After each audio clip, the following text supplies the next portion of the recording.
Hey there, welcome back. I have a topic that I am very, very confident many of you need. So this is really about how we can let go in relationships, particularly romantic relationships. I have a really, really good friend who's struggling right now. She's dating on Match.com and she's got this guy who she's really into.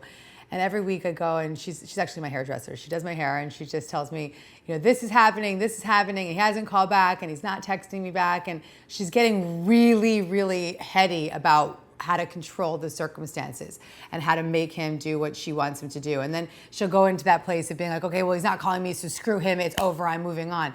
And our ego interferes so much when it comes to romantic relationships. And each of us struggle with our romantic illusions in different ways. Some people feel incomplete without a partner. Some people feel like they're only safe if they're protecting themselves and they stay alone. Some people are fine up until the point where they're not getting the feedback that they want, and then they start freaking out. So there's a few key tools to having healthy relationships, and particularly in the early stages when you're unclear about what the goals are and what the experience can turn into. So the first step is really to just continue always, whether you're in a relationship or you're married for 10 years, to stay in an energy of being released. And so I once heard Marianne Williamson say this in a lecture, that a woman said, well, how should I know that I should release my husband? And Marianne said, get on your knees every morning and release him.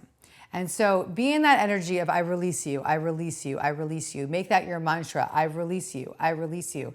And whether it's through breath work or meditation or prayer or affirmations, get yourself into a place where you are releasing the energy of that connection that you're trying to hold on to too tightly.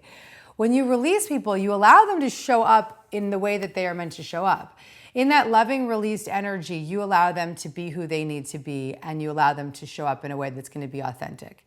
So that's the first step. Be in that place of release. The second step is to constantly stay in the F word, constantly be in the conversation of forgiveness. And that doesn't mean that we pardon people's behavior. If someone's doing something that is completely inappropriate, we will acknowledge it, but in the same breath, be in a place of forgiveness. So in that space of allowing yourself to let people off the hook, forgive them for their behavior, and in forgiving them, you regain your own power and you regain your own purpose, and you allow yourself to say, I forgive you, I release you, but I'm going to move on. So it's okay to forgive, and it doesn't mean that you're pardoning their behavior, but what it does mean is that you're releasing yourself. In forgiving others, you are forgiven. And so that energy of being released and being in a place of forgiveness and no judgment allows you to show up to that party of relationships with all of your truth and all of your authenticity and all of your power, because forgiving someone just regains your power. It doesn't release it. It doesn't let it go. And a lot of people really feel like if I forgive, I'm just letting go of all my control. Well, yeah, that's exactly right. Let go of the control and just allow. So that's the goal here, is to create more space. If you want further guidance on this topic, you can grab my meditating album, Meditations for Fearless Romance. It's an 11-track album that just takes you through a whole journey of releasing romantic illusions and forgiving your false beliefs from the past. So there's a ton of resources. I welcome you to share in the comments below how these practices may be affecting you. And feel free to leave comments of how your ego may have you in a headlock in relationships, and let me know how I can help you. I hope you enjoy this topic. Satnam.